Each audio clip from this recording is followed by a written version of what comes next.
Good afternoon and welcome to our community safety session this afternoon. I'm just going to give it another 2 minutes because we're expecting a number more people. So I'm going to start us off at 3 minutes past 2. Thank you.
Good afternoon and welcome to those that have just joined. We're just going to give it 1 more minute until 3 minutes past 2 because we've got a number of people still to join us. Thank you.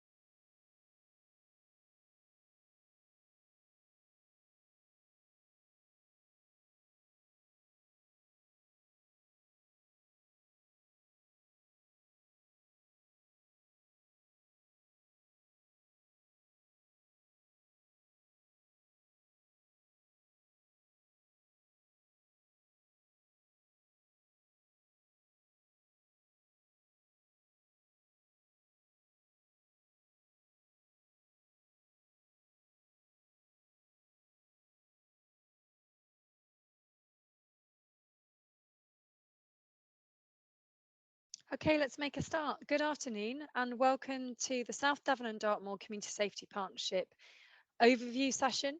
So today is giving you some information about what we do day to day within the Community Safety Partnership.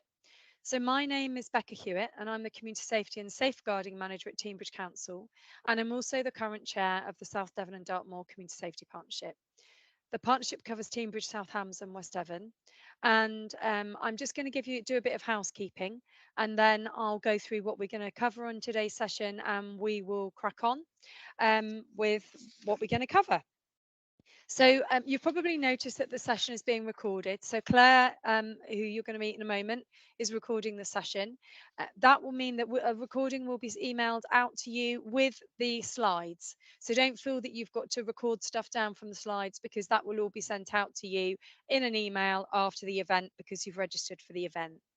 Just if I could ask you to please keep your microphones on mute while we've got the presentations going on. Because we're going to be covering quite a lot of different ground today, if you do have a question for one of the presenters, and there are a number of us talking to you this afternoon, if you do have a question for one of the presenters, please put your hand up, and between Claire and I, we'll keep an eye on that and try and come to you so that you can ask those questions at the time. We are hoping that we will get through, well, we will get through by 3:30, which is when we're scheduled to finish. And we will pick up any unanswered questions after that by email. At the end of the session, we'll be asking you to do a quick evaluation. We will put a QR code up, and Claire will also put the link in the chat. That will just be for 1 minute at the end. But again, we'll also send you, if you have to leave earlier, we'll send you the link out in the email that will come out after the session.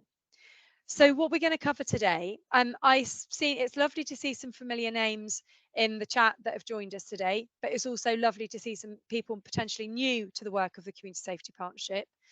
The purpose of today's session is to let you know, like I say, what we do day to day, what our business is day to day. A number of you have attended our annual forum event. And that forum event we hold in March every year.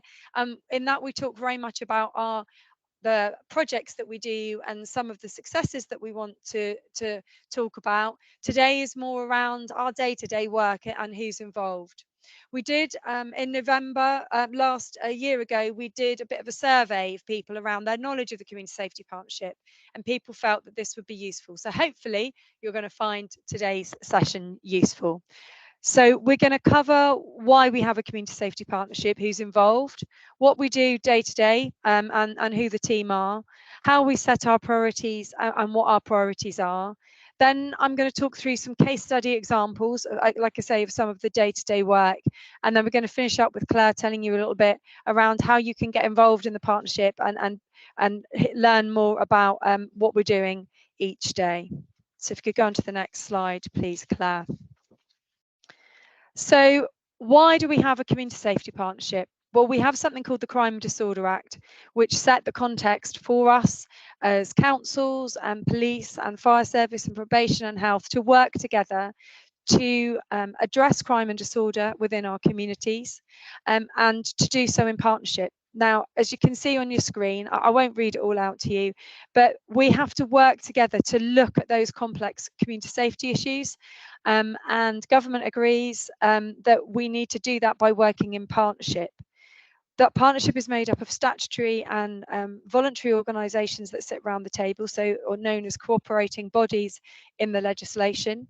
And our functions as a community safety partnership include responsibility for lots and lots of different work, but some of those are just summarised on the screen there. So we have to hold a strategic group, and that strategic group is the South Devon and Dartmoor Community Safety Partnership, which meets quarterly, and there's a number of members of the partnership on the call today who can also help answer any questions that you have. We also have to engage and consult in our community about our priorities, and Ian's going to talk a little bit more later on around how we learn about the priorities and the data and the information and set our priorities. We have to set up protocols and systems for sharing information. Now, some of those are already set in legislation, but we also work closely with colleagues at Devon County and also within the police on that information sharing. And we have to analyse a wide range of data. And again, Ian's going to talk a little bit more about the strategic assessments that we have to do. Now, there's new legislation that's come out within the serious violence duty, which places an additional duty on us to understand data around serious violence. We also have to set out a partnership plan. So at a Devon level, we do have an agreement of what we're going to focus and prioritise on. But as a community safety partnership, we also have something called a local delivery plan, which sets out what we do. And the partnership that meets quarterly scrutinises that work. For those of you that are representing the district councils that make up the CSP, so Teignbridge, South Hams and West Devon, you'll know that we also come once a year to overview and scrutiny committees, again, to be scrutinised on the work of what we deliver in partnership. And Claire will talk a little bit more about this later, but we also have to undertake domestic violence homicide reviews. Now, sadly, these reviews do relate to homicide, but they also relate to suicide, and we have to undertake reviews and do learning from that. So there's lots of legislation that we have to adhere to with Modern Slavery Act, Police Crime and Sentencing Act, Antisocial Behaviour Act. There's lots of bits of legislation that we work with, but I didn't want to start the presentation off by boring you to death. So I just thought I would give you a bit of kind of set the scene, but I can provide more information on that. It is also very much a changing feast. New legislation comes out all the time, and things like offensive weapons reviews, which are similar to homicide reviews, are new and emerging. So we are getting emerging legislation all the time. Claire, if you could just move on to the next slide, please. So this is the team. So you've already met me. You're going to be hearing from Claire in a moment. Claire's our Community Safety Officer for South Hams and West Devon. And we also have an officer that works across South Hams and West Devon, and another officer that works across Teignbridge, dedicated to the work of tackling antisocial behaviour and also looking at safeguarding. So that's the Community Safety Partnership team. But like I say, you're also going to hear from the the different members of the partnership through the presentation. You're also going to hear from Ian and Dave, who will introduce themselves as they start. So who's involved in the CSP? Well, I mentioned earlier on that there are statutory partners and then the cooperating partners that sit around the table. So these are the partners that sit actually at our community safety partnerships meetings. But the community safety partnership in our work has a much wider scope of partners. But we just wanted to introduce you to these. And we have statutory partners at local authority. So we have a member from Devon County Council, plus an elected member from Teignbridge, South Hams and West Devon councils.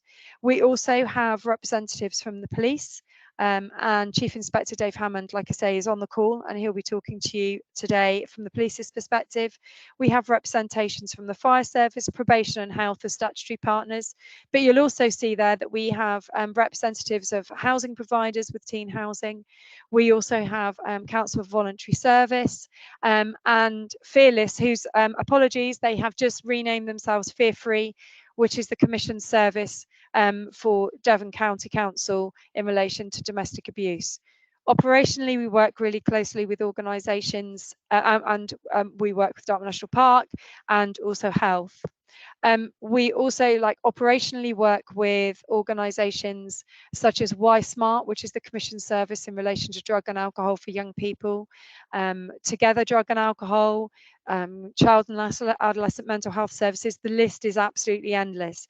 But for us, the more people that we have around the table who can help us solve the problems, the better we are at getting sustainable long-term solutions. Next slide, please, Claire. So that's us at the level across Teignbridge, South Hams and West Devon and our community safety partnership, which we're going to focus on today. But we also thought it was important to mention the structure that we sit in across the county. So we also have, we sit within the Safer Devon Partnership, which is overarching the whole of the county. And we have really senior representation from the Director of Public Health, Chief Superintendent level within Devon and Cornwall Police, and very senior levels within Devon County Council. The chairs of the 4 community safety partnerships that sit across Devon also get a seat at that table. So I represent Teignbridge, South Hams and West Devon on the Safer Devon Partnership Executive, which helps set the priorities for the whole of the county around to tackle community safety issues. I've also put on there the 4 community safety partnerships. So as you're aware, Teignbridge, South Hams and West Devon work together under the South Devon and Dartmoor Community Safety Partnership. North Devon and Torridge collaborate under a partnership, and also East and Mid Devon also collaborate under a partnership. And you also have Exeter CSP. Claire chairs meetings where all of the officers across those meet together. Again, that's actually every 2 months to talk about issues, and we do collaborate across the whole area. As a CSP, we lead some work that is for the benefit across the whole of the county, and that's also shared and echoed. So it's around how we can get the best value out of those partnerships. Next one, please. When we were looking for graphics today, Claire and I felt this was quite apt. It could be Claire or it could be I. Basically, what it demonstrates is, I'm not going to speak on Claire's behalf, but I think I know how she feels. I'll speak on my behalf. I absolutely love my job. No Tuesdays are ever the same, and it is massively around multitasking and trying to deal with issues when they arise and reprioritising all the time in relation to threat, risk and harm with colleagues, as well as some longer term strategic planning. So I'm now going to hand over to Claire, who's going to talk to you a little bit more around the day-to-day work that we have as officers working within the Community Safety Partnership. Claire, over to you. Thanks, Becca. She's absolutely right. No 2 days are the same. When I took this role on, Becca told me it would take at least 18 months to get to grips with absolutely everything we cover, and she really wasn't wrong.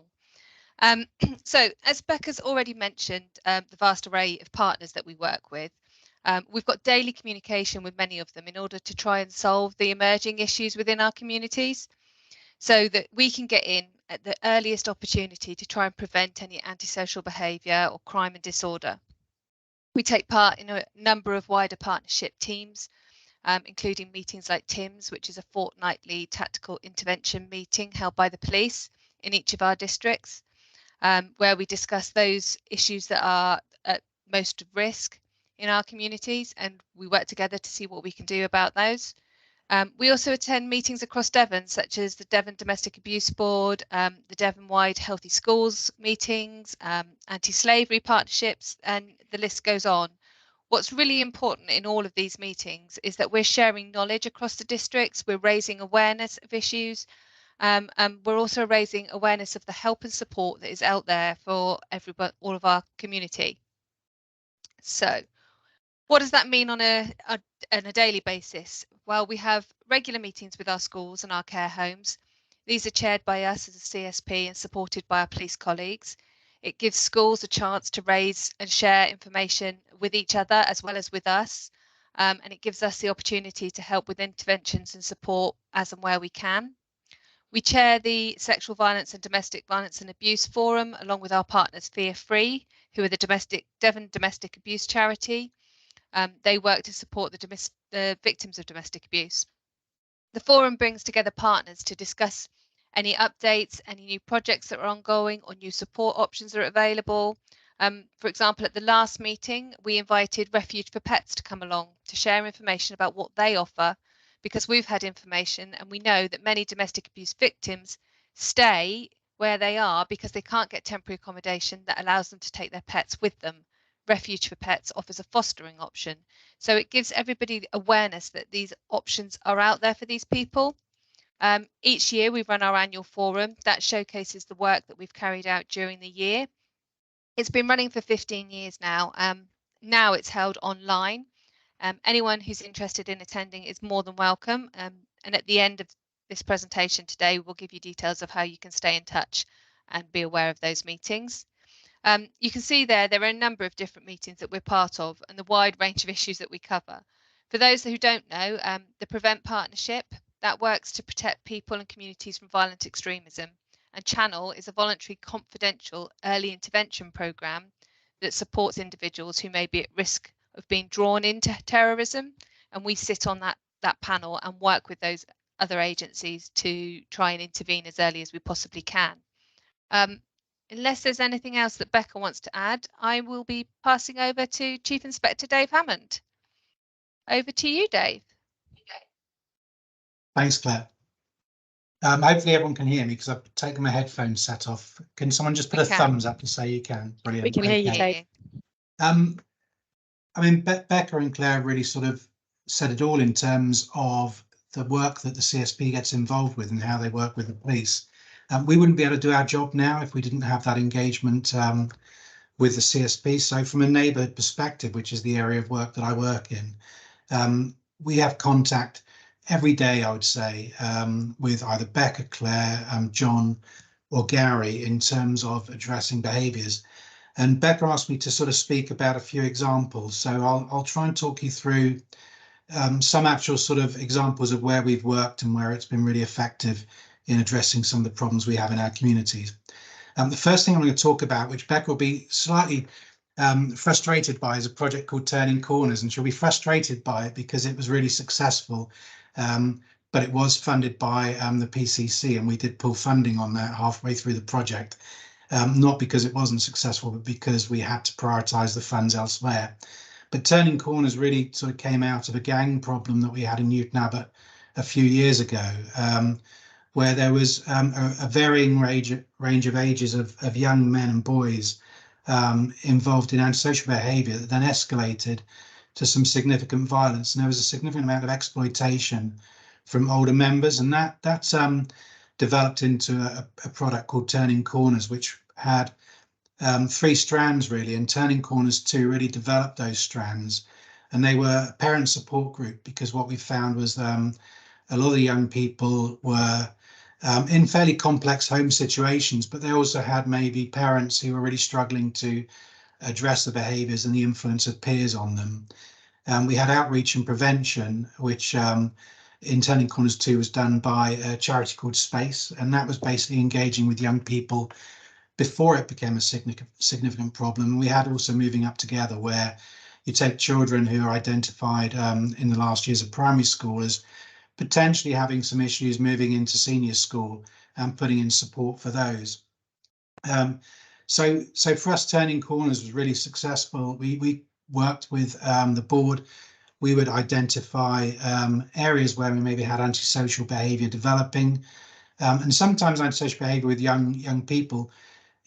They don't feel they're being antisocial. It's just their presence can upset people, and they're not aware that they can be intimidating. They can be too noisy. They can be damaging stuff, and so that the contact with those groups at an early stage with the outreach workers was right across the CSP area. So in Dartmouth, Kingsbridge, King Stainton, Teignmouth, Newton Abbot, and was really effective in addressing behaviours early. But where it sort of came into its own as well was when we linked it in with some other areas of business that I know Becca's got some slides on going forward, but we had another group that started to appear in Newton Abbot. Some of the younger members of that previous gang, which was called OpTurf at the time, were coming through into sort of developing their own sort of group, and the behaviours were starting to escalate and become similar. And using Turning Corners and actually referring through something called the Adolescent Safety Framework, which is part of Devon County Council, and the CSP links into that, we were able to map these young people in terms of understanding who was in the group. And there were three elements really. There was the sort of older group who were influencing the younger groups, and then we had middle and young peer groups. And so we used Turning Corners to start tackling that. We used some of the outreach. We were able to engage a chap called John Gale, who's an ex-professional footballer with a really interesting background, quite a traumatic background, but someone who could actually speak to young people and really influence their behaviours. And the parent support groups as well were working in terms of minimising the behaviour of some of the young lads on the peripheral of the group. And it was incredibly successful. So we went from quite a big peer group that was starting to become a real problem to actually moving most of that group out of anywhere near criminal behaviour, out of any antisocial behaviour, and sort of being able to identify the 2 or 3 older, almost young adults really, males who were left, who really weren't going to respond to anything and actually needed to be dealt with in terms of a criminal justice route. But the real benefit was that most of the work, I'd probably say 80%, 90% of the work in addressing those behaviours and actually stopping people getting into a criminal pattern was done by partners, not by police. So it freed up our time. It also meant that young people weren't unnecessarily criminalised, so they weren't getting criminal records. They were understanding their behaviour and the impact it was having, and they were moving on into a different pattern, a better behaviour. So that was incredibly successful. And so that's one example. Just another sort of example again of day-to-day how things change and then get influenced by the CSP. The police held a CPD day, so just continuous professional development for our neighbourhood staff, and we invited partners, and we had a barrister who came down and talked to us about community protection warnings and community protection notices, and they've been around quite a while, since 2014, but we've not really used them. And we'd invited Becca, we invited other partners from housing associations, and it became really apparent that we could use these really successfully locally. And because we have a really, really good CSP and a really dynamic CSP, they really got hold of it. Because the police, we can issue them, but we weren't. We don't really have the setup at the moment for our legal processes to do that. But our local authorities and the CSP did. So off of that meeting, we really developed working with Becca and Claire and Gary and John to start using community protection warnings in a really effective way. So what happens is essentially you identify behaviours that potentially are antisocial or whatever else impacting on a community, and you can use a community protection notice to manage that behaviour. Starts off with a warning, so you essentially say this is what you're doing. is causing upset or harm or whatever else, and this is the sort of behaviours we expect. And if they breach them, it goes to a CPN, a Community Protection Notice. And what's been good is because we have an innovative CSP and one that's prepared to try just about anything, we've been really trying every different way of using them to really manage behaviours, and they've been really effective. And Becca has some of the statistics, and I saw them recently, and we're getting at the moment over 90% compliance rate at the warning stage. So that means people we were going back and visiting and dealing with who are causing problems, Gary or John will go out and issue the community protection warning, and we don't see them again. We don't have complaints from their neighbours. And because we've been imaginative in the way that we've used them, we've not restricted them to those sort of disputes. So in the summer, we had, every summer we have a lot of travellers who come to South Devon, and we don't have any permanent pitches, so they will pitch up, they'll go into a car park, a park or whatever else. It's frustrating for the local community. It is a way of life, it's the way they lead their life, and generally they move on again within a week. We work with the council to issue notices to ask them to move on. And whilst it's frustrating that they're often not causing a great amount of damage or harm, but we had a group in Bakers Park that was causing a fair amount of harm and antisocial behaviour, and really upsetting the local community and users of the park. We were already going down the route with the council in terms of getting an eviction, which would mean they would leave. But what we did was we went, Becca went down with police officers from Newton Abbot and issued community protection warnings on everyone in that travelling community. And essentially what it did was it said these are the expectations of how you should behave, what you should do while you're here, and what you're doing is, the sort of harm you're causing. And they complied. So we it changed from the behaviour of a group of people who are really upsetting everyone to people who are upsetting people by their presence, but actually weren't doing anything bad anymore.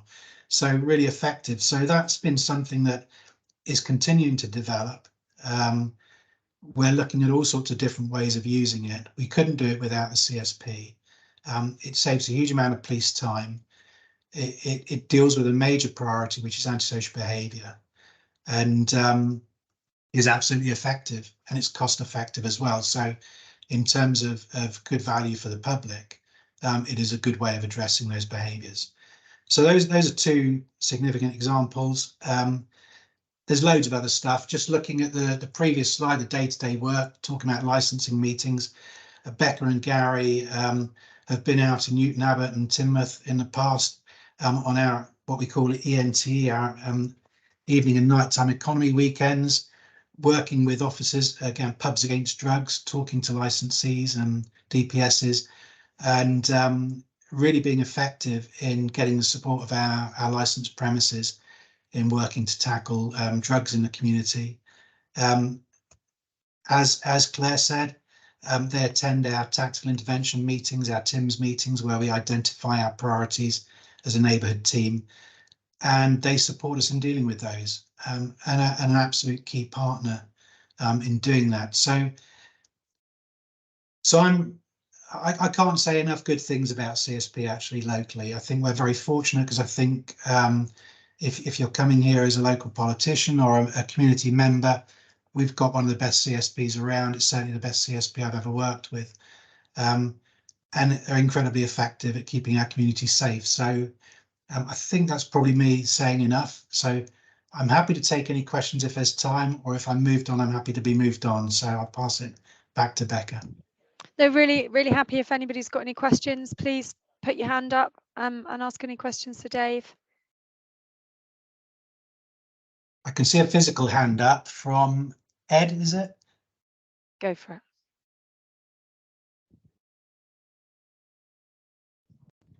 I think we You're might be on muted. mute.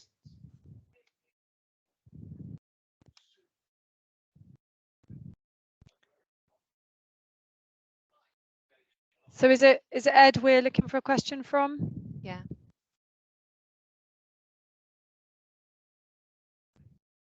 Okay, if we go to Councillor Samantha Dennis in in the interim, and then hopefully Ed will have been able to sort out the muting issues. Councillor Dennis.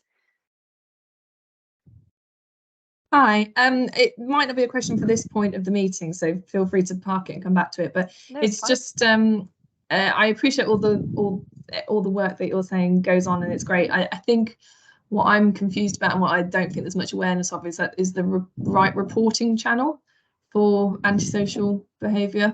I don't know if it should be reported to district council or to the police, and just some clarity on that would be really helpful. Thank you. Yeah, no problem at all. So if I start off, Dave, around reporting to the councils, and then what the government's intentions are, and then I'll come to you if that's okay to pick up in reporting to police. So on all three councils' website, you'll have the opportunity to report through our website forms. We will, again, the contact details for the officers, for John and for Gary, we will put in the chat in a second. Claire, if you wouldn't mind putting the emails for them in the chat, and you can contact them direct, that's absolutely fine. It doesn't matter technically whether you come to us or whether you come to police, because we speak to each other, as you've heard from Dave, every single day anyway. So you can go to either. The government have absolutely acknowledged what you've just said, Councillor Dennis, and they are actually creating a national reporting mechanism for antisocial behaviour. So there will be some stuff coming out over the next couple of months from the government as part of their antisocial behaviour action plan. But yeah, there's the details are in the chat for those officers, but you can also come through our websites. Dave, do you want to talk about reporting to the police for antisocial behaviour? Yeah, so I mean, I suppose the main way of reporting to us would be, and I apologise if it frustrates people because our systems aren't brilliant at the moment. We understand that, but through 101 or Single Online Home, which has replaced our 101 email as a national one, so you can go online and report it. But we also have a lot of community meetings. So I meet with councillor advocates every fortnight locally. My colleagues in other sectors do as well. And so a lot of people will report things through their councillors, and that will get to us. We also have email addresses for each neighbourhood team, which you can email into as well, and we'll pick up on those. And as Becca said, if it's coming through another reporting mechanism through to the council and needs to be addressed by the police as well, we'll hear about it straight away because of that communication between us. So the Single Online Home does have a bit of a backlog at the moment in Devon and Cornwall, which we're working on. So I appreciate that can be frustrating, but we are working hard to fix that. And that is a good route in to actually tell us about it. It'll get allocated out to the appropriate neighbourhood team, and then they'll pick up on it and contact and address it. Brilliant, thank you. Councillor Dennis, does that answer your question? Yes, it does, in the sense, I mean, and I guess I'm aware of all those ways of reporting in, but I don't think that's commonly known. I'm just talking, mainly it comes from parish councils that obviously get cases reported to them. They report it to police, and there's very little response, they feel anyway. But I thought I'd read something about a community trigger, and is that if something gets reported 3 times to the district council, then there is an obligation to act on it. Is that something I've imagined? No, you haven't imagined. It's called a community trigger or a community case review. The government have renamed them as community case reviews, but they still exist within legislation. How they work is if you've reported, and it doesn't have to be to the police, it can be to any of the statutory partners. So police, it can be to your housing association, or it can be to the council. If within 6 months you have reported 3 incidents which meet the threshold of antisocial behaviour, and you're not happy with the action that you've had, you can request a case review. So those case reviews are requested through Devon and Cornwall Police, but we can pick them up as well with the district council. And then there's a statutory process that we have to go through. And we do have them occasionally, and you also have the right to appeal if you're not happy with the outcome from the case review. I would be very surprised if you need to go to a trigger to get your case reviewed. If you're unhappy with your case, then please come to one of the other partners. Completely acknowledge it's sometimes messy and difficult, but I would say that as a community safety partnership, your main contacts, if you're in South Hams and West Devon, it's John, and John is soon to change, so that information will be available on the website, and do follow our social media pages, because we will be promoting who the new antisocial behaviour officers for South Hams and West Devon when they're appointed. So I would say those are your main contact points. And if you have any concern, come back through to us. We can track with police where those inquiries have gone to police, and we will speak to other agencies.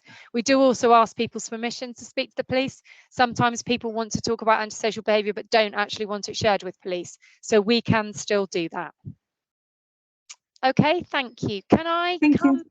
No problem at all. Can I come to Ed? I see you're off mute. Yeah, well, I hope I've got my mic sorted out now. You absolutely have. We can hear you. Good. I was really interested in those examples of where improvements had or achievements had been made. But what I'm interested in is, given the huge amount of effort that obviously goes into this, what are the statistics that you keep to show that the process as a whole is being effective, rather than just sort of examples of successes? Dave, do you want to have a talk about performance data and how we review it? Yeah, I wonder whether you're referring to the CSP process or the processes that I talked about in the examples. Both. Right, okay. Becca might have to answer the CSP process one, but it can be difficult to get good data that shows successes. I understand that. So we, as a force, we obviously collect data on our contacts, on how things are identified, whether identified as antisocial behaviour, and we can actually see whether we're increasing or decreasing in terms of that level of performance. With something where we target a specific group, that won't necessarily show up in data, but we can evidence it by not having contact around those young people again, in terms of identifying the individuals and they're not coming to police notice. One of the challenges we have, Ed, is that we think, and we know pretty much, that antisocial behaviour is underreported. So the more successful we are in dealing with it, the more we're trying to encourage people to report it. So actually we can be successful and see an increase in it because we're increasing reporting, and that can be difficult to measure then. Understood. And from a community safety perspective, I echo the points that Dave has already made. We can make figures say whatever we want them to in that way, in whether they've gone up or whether they've gone down. What we do is very much, we use our, like I say, the councils through scrutiny and the community safety partnership to scrutinise our delivery. In different projects, we will look at performance in different ways. So, for example, with our work that I'm going to talk about in a moment around groups of young people where we see complex and risk of exploitation, we will look at success or failure as to whether young people move away from that exploitation risk or towards it. So those are things that we will look at around the impact on those young people. You heard Dave mention community protection warning notices, which is one of our methods of dealing with antisocial behaviour. I keep really tight records of if those are breached, and when they are breached, what we do on those. At the moment we've issued over 130, and not over 95% of those individuals haven't come to notice again. So we can look at whole processes like that. Ian will be talking in a few minutes around how we set our priorities, and we look at that with the strategic assessments, and they look at data from a number of different sources, again, to see whether risk is going up or risk is going down. So it was a fantastic question. It's a really complex answer. It's a real focus of us, of a community safety partnership, to be continuing proving that what we're doing is working, but it is also a continuing learning journey. And a lot of the work that we're doing in the wider community, there are so many other factors that influence it. I can't always say that it's down to the work of our partnership. It might be, a combination of things. So unfortunately, that doesn't give you a definitive answer, Ed, but hopefully it gives you an answer on some of the things that we're doing to try and keep an eye on that performance and impact. I think that's a comprehensive and satisfactory answer, given the difficulties of actually using numbers in this situation. Thank you. Brilliant. Thank you very much. Can I come next to Joan Atkins, please? Can you hear me okay? Because you won't be able to see me because Mr. Gates has turned my camera off at the source, and I'm just not doing that. So if you can hear me, we can hear you. We can hear you. Good. It's a sort of repeated question, really, and I confess I'm lazy and haven't looked today. But one of the reasons a lot of people underreport is that they can't find the antisocial behaviour report form on Teambridge's website. And I've spoken to you at length in the past about this, that actually you're lucky if you can find the Community Safety Partnership bit as well, because Teambridge's website is reasonably impenetrable unless you have the hint to get the right search going. Now, is there any way, I mean, I believe, in fact, I know that they are looking at a revamp on their website as a whole.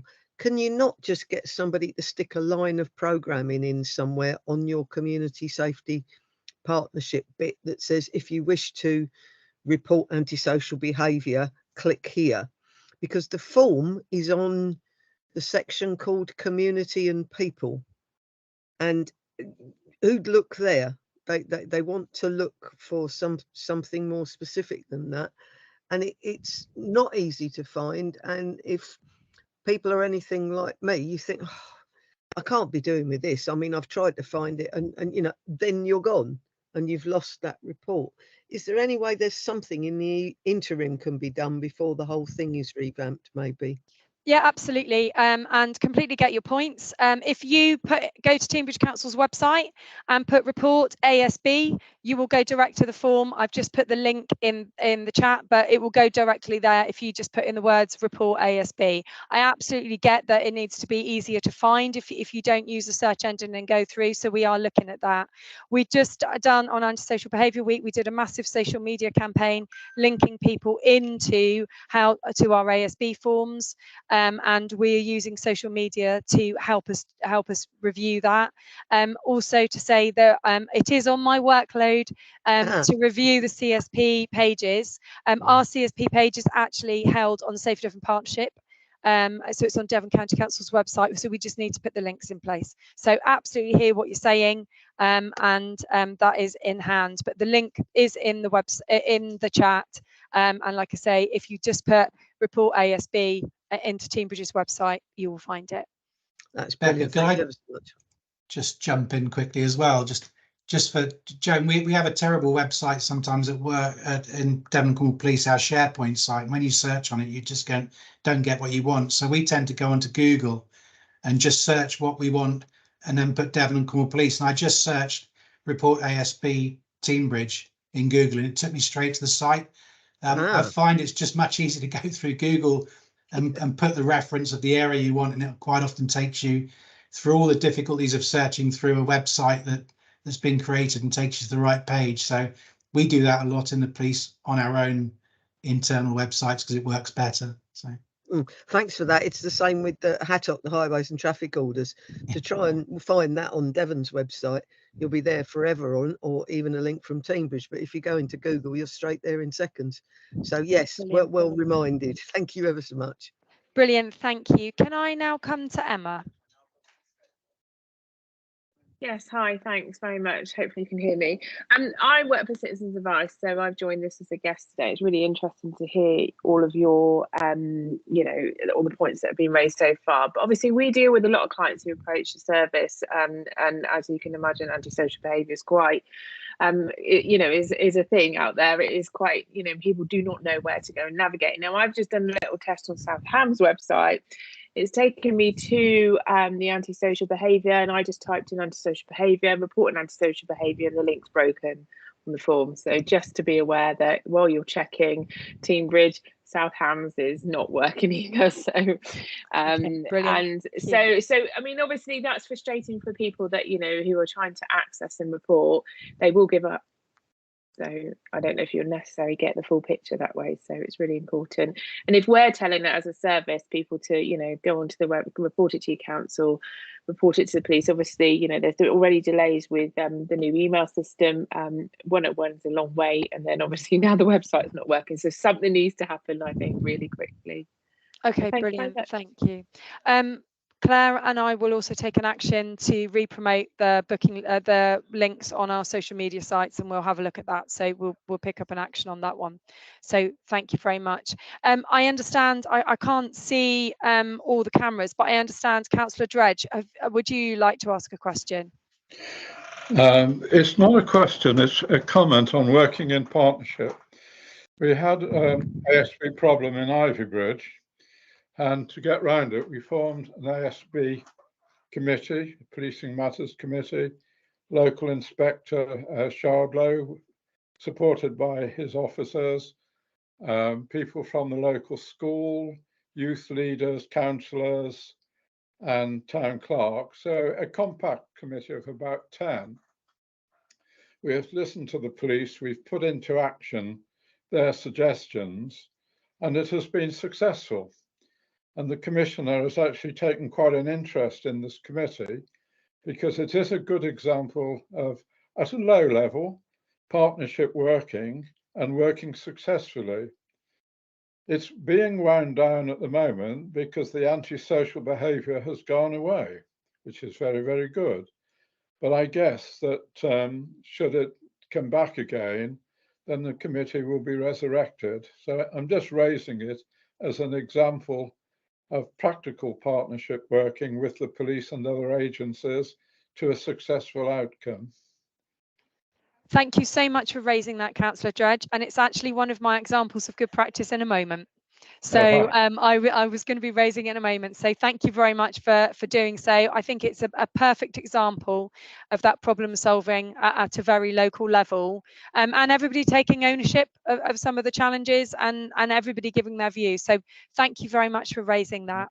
Okay, I'm going to hand us over now to Ian, who's going to talk to us around our priority setting. Thank you. Thank you, Becca. Good afternoon, everybody. My name's Ian Luscombe. I'm the Head of Environmental Health and Licensing at South Hams and West Devon Councils. I've also got the privilege of overlooking the Community Safety Partnership, and I join those meetings regularly and input into them. And it's great to hear, first of all, some of the feedback that we've got already today in terms of how well some of the aspects of community safety has been working. My slide is a lovely picture of us all.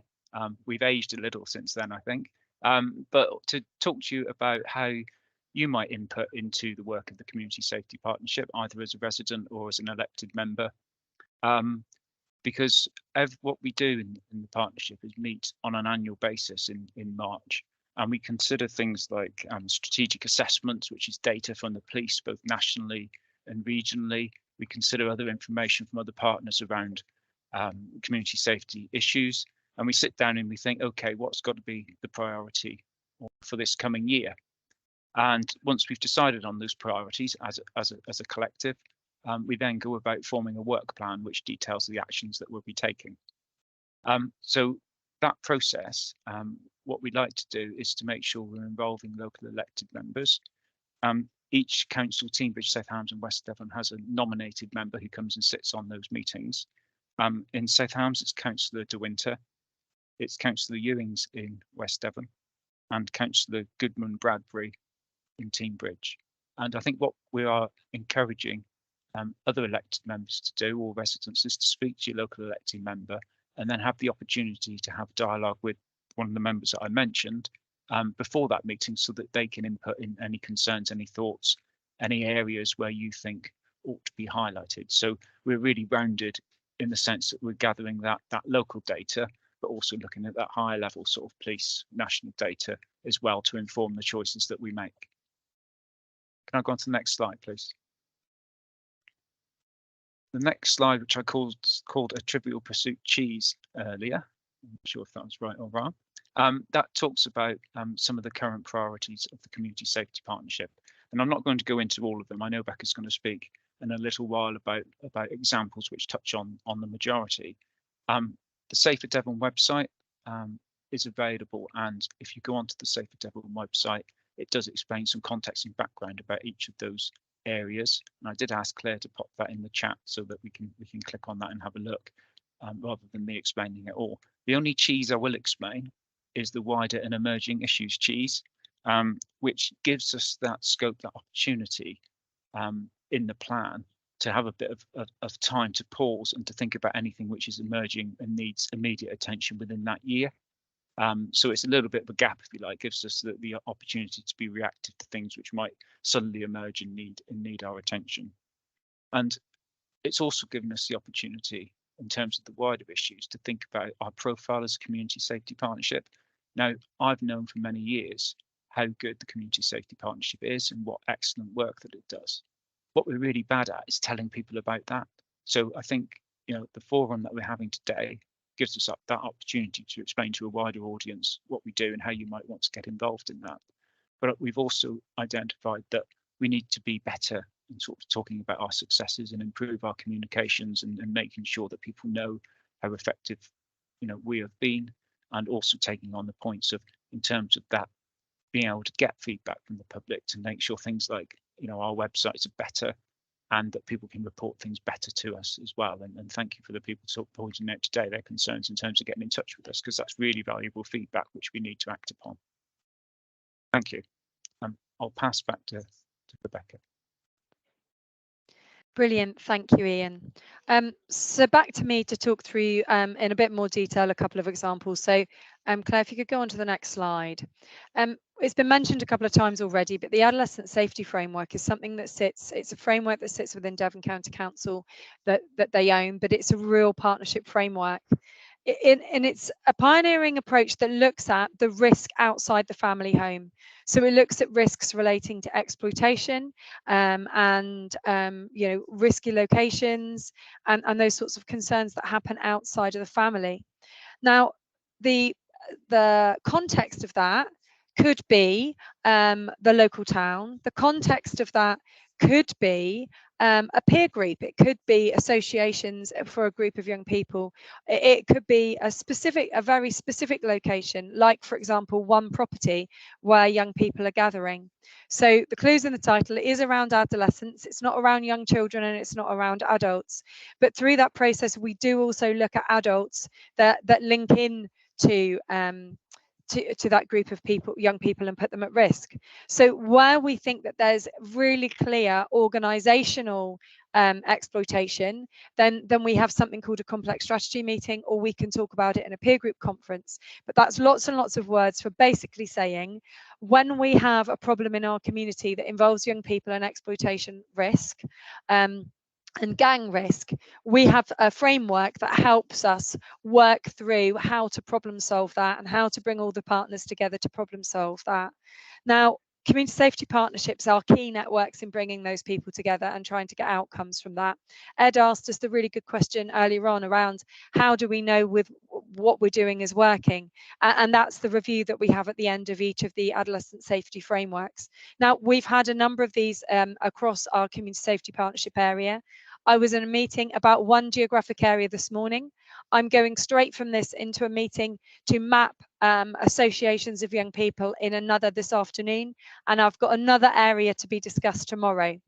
So sadly, this is a growing area of work responding to changing youth culture and the risks that some of our young people face.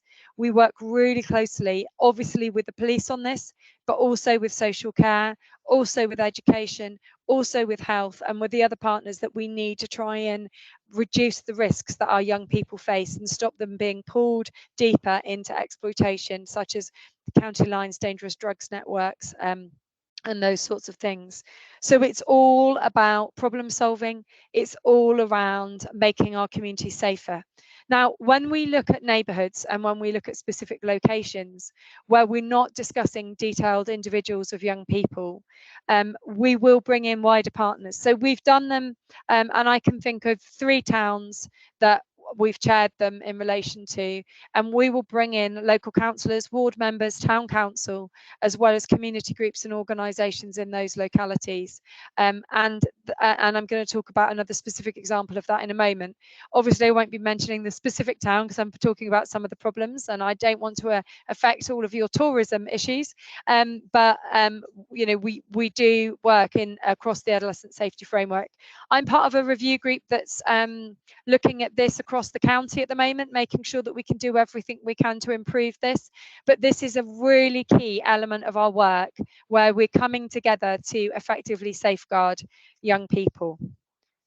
So if I could just go on to the next one. Now, Dave has been fantastic because he's covered most of this for me, and we've had quite a list already covered. So I wanted to talk about our ASB service on behalf of John and Gary. So the service that we deliver obviously needs to improve our access to reporting, which we've definitely heard from you and we will pick up. But ASB is it's a term that encompasses a really wide range of behaviours. Now, what is antisocial behaviour to one person is not antisocial behaviour to someone else. And sometimes we see very different tolerance in different communities.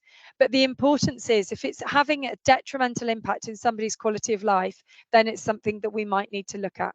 Sometimes we might need to direct people to get some guidance from lawyers privately, and sometimes if it's impacting on the community, we can get involved. So we manage quite a lot of cases, quite a high proportion of cases across Tunbridge, South Hams and West Devon every year, and we will bring together the different partners to problem solve that. So our ASB officers will on a daily basis be engaging with police, housing providers, with health, mental health, youth services, drug and alcohol services, to try and get to the root of what the behaviour is, how that behaviour is impacting on others, and what we can do to problem solve it. So you've already heard about community protection warnings. So we've issued over 130 just since February, and it's something that we're really looking to make sure that we deliver effectively. In the tactical intervention meetings that we talked about earlier on, we took an action to do another one of those today. In the adolescent safety framework meeting that I was in earlier, we talked about an adult who's just 19 who has been influencing and negatively impacting a younger person, a much younger young man, and they've been involved in some criminal activities together and antisocial behaviour. So we're actually going to look at a community protection warning to stop them associating.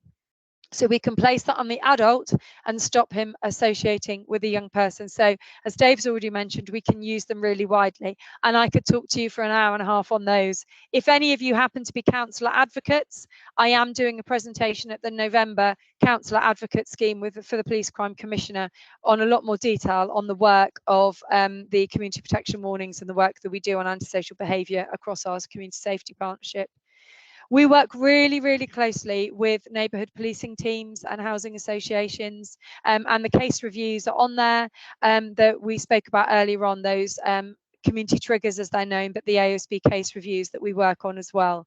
We are seeing increasing caseloads, and it has to be said, our caseloads, the cases are incredibly complex and are increasing in complexity, where we're seeing substance misuse, drug and alcohol and other things coming into play for us to problem solve. It is an incredibly important area of our work as a partnership, and we do take it really seriously. But to do that, we need to hear about it. So again, we've heard your points earlier on. Okay, thanks. Claire, over to you for the next slide, please. Thanks, Becca. So we've talked about our daily work. We undertake a huge amount of work that is actually project work. Many of you on the call will hopefully have heard of the Let's Talk programme. This came about as a result of an emerging gang culture in our communities. We attended many multi-agency meetings with professionals asking, what are the parents doing? What we found was, firstly, there was very little support out there for parents, particularly parents of teenagers. Secondly, did the parents know what their child was involved in? And if they did they know who to turn to for support? So we worked with experts from the Safety and Resilience Consultancy to produce a toolkit for parents and to offer online sessions, specifically for parents of teenagers. Unfortunately, the first of these sessions was on the first sunny day after we were allowed out after lockdown, so only 16 parents turned up. However, those 16 parents turned up to all 3 sessions, and the feedback that we got was parents need to know about this. Don't give up. Please do it again. So we did. We tried again, and in March 2022, we reran the sessions where we had approximately 250 people attending each of the 3 sessions, so almost 750 people overall. Since then, the program's taken off. We've run refresher sessions. We've run sessions for parents of preteens as well as teenagers. In November, we're going to be running Let's Talk Primary for parents of children aged around about 5 to 8, 9 years old. And if anybody's interested in that, all you have to do is go to devon.cc/Let's Talk. I'll put the link in the chat in a moment. And you can sign up. We'll be doing a lot of advertising around that again. So if you see it, we'd really appreciate it if you could share it with anybody and everybody, because the feedback we've got from parents is that it's really valuable information. Most recently, we've run Let's Talk About Growing Up in a Porn Culture. Now, we ran 3 sessions of these, one specifically for teachers and governors, the second for professionals, and the third session was specifically for parents and carers. And these sessions moved away slightly from our generic Let's Talk programs, and we focused on the violence we've seen as a result of young people watching pornography online, and just how easy it is for them to access it. So far, we had over 500 engagements with this program. We've received a huge number of emails from people thanking us for the information, saying it was really shocking, but they're really grateful to have received the information, along with the support links that we share at the time. The feedback that we've got from all the Let's Talk sessions has been overwhelmingly positive and really quite emotional sometimes when you come in and you read how grateful some parents are to the information that we're sharing. Moving on from Let's Talk, we have a statutory duty to be part of domestic homicide reviews. These are done when there's a death of a person aged 16 or over, and the death has appeared to have resulted from violence or abuse or neglect by a relative or a partner or any member of the same household. What they're not there to do is find out about culpability. It's not to lay blame. It's to identify lessons that we can learn after the death to prevent further domestic abuse, to help improve domestic abuse services. Unfortunately, I have to say at the moment, the numbers of domestic homicide reviews are extremely high. We've got a number of cases going on across our district, and they take up an enormous amount of time. Each review can take up to around about 3 years to complete. And there's an awful lot of information to try and unpick after someone's death about working with agencies, with Fear Free, the domestic abuse agency, going through all their historic records, working sometimes with police, with health, all sorts of agencies coming together to unpick everything that's happened, everything that's been done, to just try and get out what we can improve, what we can learn, what went wrong that we don't want to happen again. Moving on from that, we've started holding bite-size awareness sessions. To date, we've only had 2. The first was on stalking and harassment, and the second on domestic abuse awareness. As you can see from the slide, they've been really well attended, with nearly 300 people attending. The feedback we've got from these has been overwhelmingly positive again. So these sessions are around raising awareness of the issue, but also to promote the support services that are out there, so people know how to help someone in that situation, or if you're someone in that situation, you know that the help is out there and you don't have to put up with the situation that you're in. Finally, on that slide there, you can see the multi-agency visits to events. Earlier this year, the CSP attended events with police and school colleagues. They proved to be really successful partnership working, particularly because school colleagues attended with us and they could identify young people, and young people felt able and willing to approach us because they knew the school representative who was there. At one of the events, there was a disclosure of sexual assault that we were able to ensure was dealt with in the correct way, and we could then make sure that the young person in question was appropriately supported. These visits were really, really successful, and we hope to continue these and do more of these next year. So, okay, we seem to live in a world of acronyms in CSP and police land. VP and VORG is violence prevention and violence against women and girls. Did I see a hand go up? Did you want me to stop for a second? Yeah, you've got a question from Emma. Yeah, hi there. So I work for Fear Free, and I have a case at the moment which is a bit of a grey area because I have a history of domestic abuse, a perpetrator who's still in contact with his children, and his children are now basically abusing their mother. I have a perpetrator who's 14 years old, and it's really quite severe, and it's a really grey area trying to get help. Is that somebody that anybody under your umbrella would be able to assist further with? They've had a social worker, nothing seems to be happening, and I'm really struggling. I've done a referral to PEGS, but I'm really struggling to get some intervention, and the mother is getting quite severe injuries.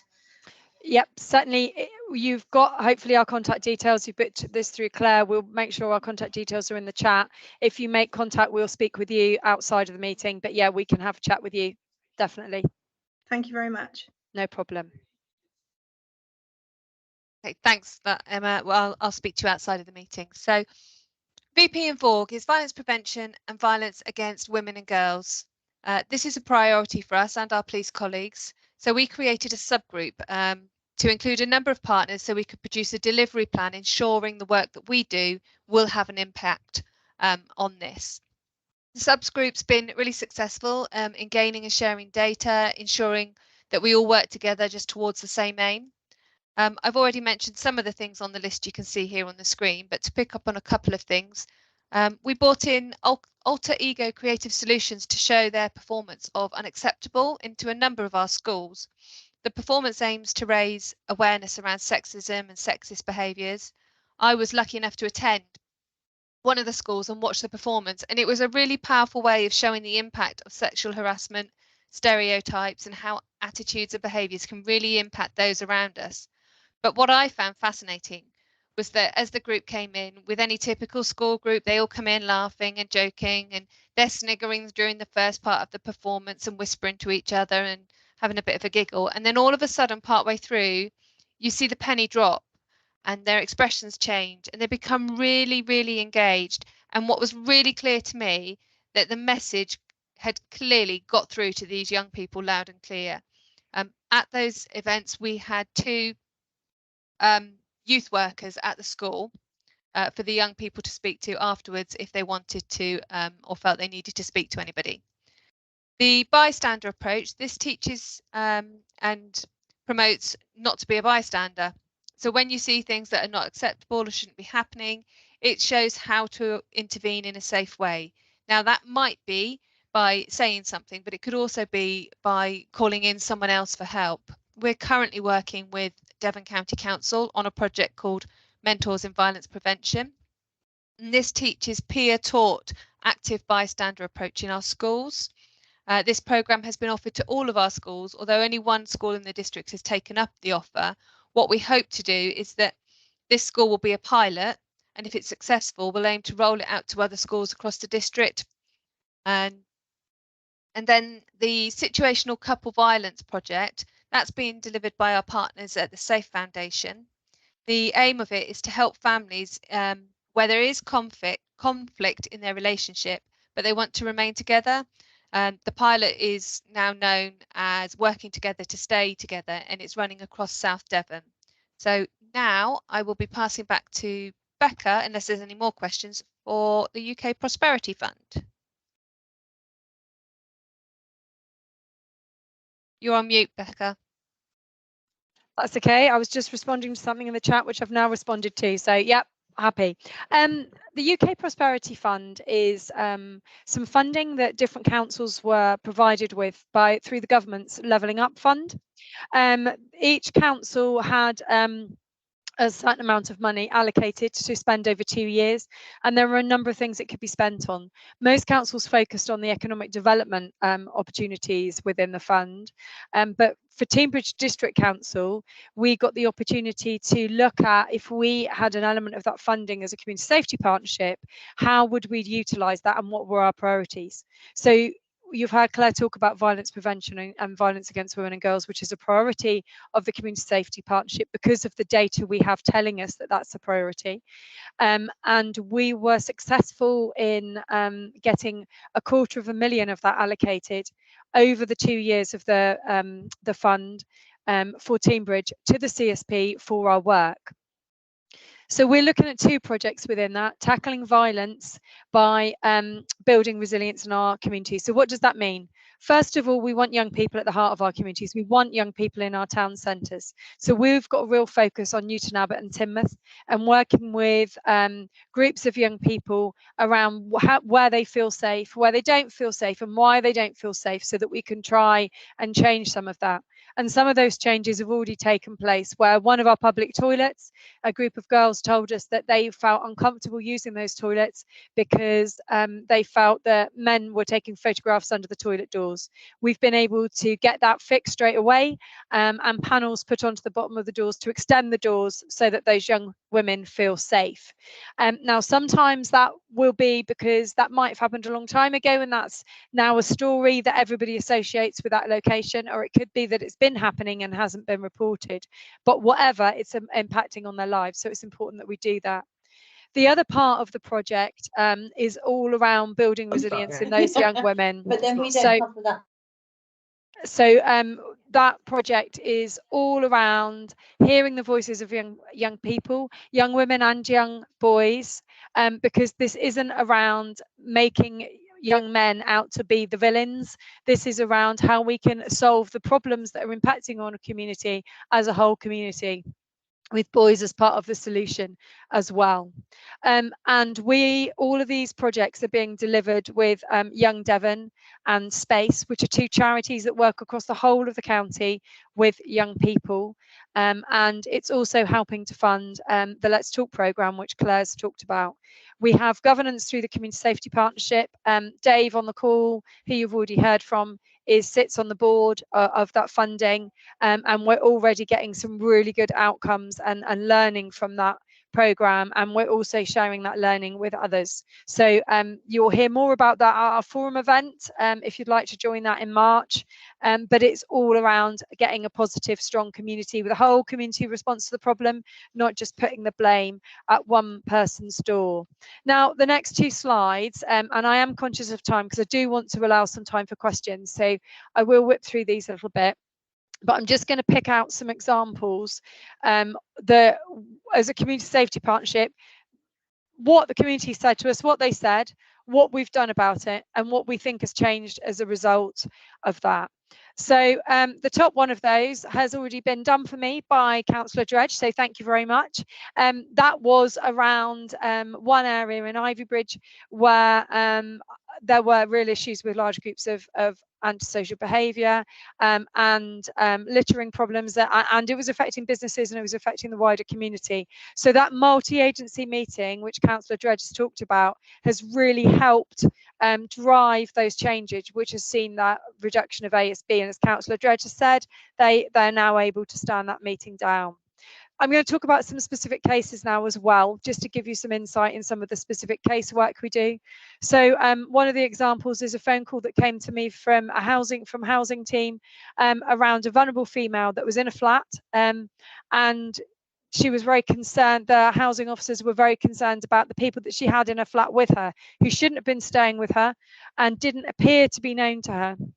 So we were able to speak to a specialist police team straight away, and literally within half an hour they were present on site, and they were able to safeguard her. The 2 individuals that were in the property had forced their way into the property and were there with the sole intention of dealing drugs from that property. So we were able to keep her safe at that moment in time by joint work through the different agencies. We've got another example there where we had a school come to us. They were concerned about drugs, they were concerned about violence, antisocial behaviour in the wider community, and also that some of their young people were vulnerable to exploitation. So what we encouraged the school to do was share information. We also contacted the wider community to bring everybody together to get all the different viewpoints. We organised space, again, the youth service, to visit some of the risky locations that were identified. And we talked about that community and what we could do together. We also made sure that the individual children were being safeguarded, and that all of the risks around the individual children were being picked up appropriately. And we had really positive feedback from all the agencies. The antisocial behaviour reduced, the risk of exploitation reduced, and again, we were able to close those multi-agency meetings satisfied that that risk had been mitigated. And we also had really positive feedback from young people saying that this was the first time that they'd been heard around the fact that there wasn't really much to do in the local area, and we've been able to engage them with youth services. So another good example of what the community told us, what our response was, and what we feel has changed. So the bottom one on there again is a very specific one where we had complaints coming through to the Community Safety Partnership from a couple of neighbours around really suspicious activity happening from a neighbouring property. You know, the sort of activity I'm probably thinking about, you're probably thinking about people coming, going at strange times, the day of night. There was also concerns around how intimidating the residents were, and that there was potentially some illegal dog breeding activity going on. So we liaise with police, with the residents, environmental health, RSPCA, community warning was issued, and the landlord actually evicted the tenants, and all the issues were resolved in that community. There was longer term problem solving around the people that moved on. We didn't just move the problem, but it did alleviate it for that community. Next slide, please, Claire. This one again is we've got a few more here, community protection warning examples. So the top one is around, again, complaints coming in from from some neighbours around one property that seemed to have a lot of young people coming in, were drinking alcohol, being intoxicated. So the police did a visit with the Community Safety Partnership ASB officer, and information was shared with we found out what it was like for those other residents. The owner of the house was actually in a position of responsibility with children, so we were able to follow up on that. We issued a community protection warning. This was about 3 months ago, and we have had not one complaint since. So we think that that has been resolved for that community. Some of the issues are still going on for that family, but it's not impacting on the community. The next one again is community, the complex strat, which I've already talked about, that process under the adolescent safety framework. We picked up around offences of an adult male and risk that he was posing to young people in a community. We worked with a youth centre, we worked with all of the different partners, and we were able to actually use the community protection process that we've talked about to actually stop him from associating with those young people. And what we've actually seen as a result of that is the young people have moved away from him and are no longer associating with him. Last two, we had a really complex male with really complex mental health issues, had been indecently exposing himself to people. There was noise disturbance late at night and wider antisocial behaviour. Unfortunately, he was detained under the Mental Health Act after we'd identified the scale of the problems, but that meant that he was able to then access medication. There was a review of his medication, and we did actually issue him a community protection warning to give him really clear parameters on his behaviour and what he should be doing, and his behaviour has significantly reduced, and we've not had any further reports. So again, another example of the power of partnership working. And the bottom one is vapes. Vape sales is something that's been in the news. It's been something that's an issue for us as a partnership for a while. And we received some information around vape sales to underage. We a joint visit with police straight away, and we issued that shop a warning. And again, we've had no further intel of sales, and that was quite a few months ago. Next slide, please, Claire. Oh, over to you, Claire. Yeah, it's back to me again. So how can you all get involved and stay up to date with what we're doing? As I said earlier, if anyone would like to be on the mailing list for Let's Talk or for our bite-sized training sessions, please email me. My email's on the screen. I will put it in the chat and I will send it on an email after today. Just let me know which mailing list you'd like to be on. You can be on both if you'd like, and I'll keep you posted of future events. You can follow us on Eventbrite. The QR code is there. You can just scan that, or if you just go on to Eventbrite and search South Devon and Dartmoor CSP, you'll find details of any bite-sized sessions that we have coming up as and when they're live. Our social media channels are up and running, and I'll come on to that in the next slide.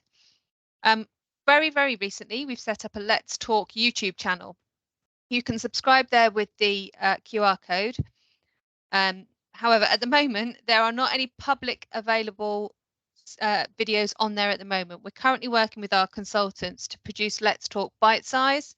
And when we upload those, they will be directly available on our YouTube channel. They'll be much shorter, 15-20-minute sessions long, available on our YouTube channel, and we will be promoting that through our social media, as you would expect. We've got our exploitation prevention network. If you'd like to be included in any of these meetings, Becca's email is there on the screen. And again, I'll include it in an email tomorrow. I'll pop it in the chat in a minute. And finally, we have our annual forum, which we've referred to a number of times today. This forum will give you information about what we've delivered throughout the year. The details will be on our Eventbrite channel, and there will be advertising it on our social media. So just keep an eye out, because I'll be emailing everybody about it when the time comes. So these are our social media links and handles. There's QR codes, there's web links there for you. If you would follow us, we'd be really, really grateful. I looked at Facebook earlier today. We've got 196 followers. I'd really like it if we could get to over 200 after today. LinkedIn, we only need another 2 people to follow us on there to be 150 mark. So if you see us, please follow us. Please share the information. Please just, keep. It's the only way that we can keep what we're doing in the public eye. And Becca, it's over to you for the very last slide. Brilliant, thank you. We have got 10 minutes for questions. You'll see there, Claire's going to put the link for those of you that haven't got a phone that can do a QR code, can pick up a QR code. We're going to put a link in the chat, and if you could click on that link or do the QR code, it'd be great to know your feelings around today. And also you can leave your email to join those mailing lists, and we will be feeding everything back to the Community Safety Partnership at our next meeting.